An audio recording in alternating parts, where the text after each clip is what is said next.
अगदी निराळ्या पद्धतीने आलू परोठा बनवणार आहोत. अशा पद्धतीने आलू परोठा बनवला तर त्याच्यासाठी स्टफिंग करायची गरज नाही आहे. तर मोठे बटाटे मी उकडून सोलून किसून घेतले. त्यामध्ये मी 1.5 कप गव्हाचं पीठ घातलेलं आहे. चवीप्रमाणे मीठ घालूया. थोडीशी लाल मिरची पावडर घातली आहे, थोडी हळद घातली.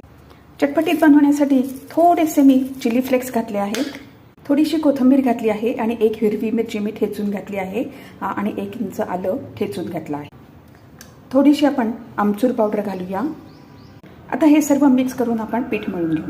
थोडीशी जिरा पावडर घातली आहे. आता पीठ मळूया. मी 1 टेबलस्पून पाणी वापरलेलं आहे आणि आता घट्ट पीठ मळून तेल लावून ठेवलं आहे. 10 मिनिटं बाजूला ठेवूया.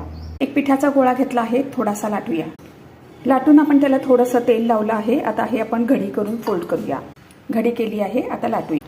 लाटून घेतला आहे. तवा गरम झाला आहे. तव्यावरती घातली आहे. आता दोन्ही बाजूनी तेल लावून छान खरपूस भाजून घेऊया. पराठा भाजून झाला आहे, सर्व करू.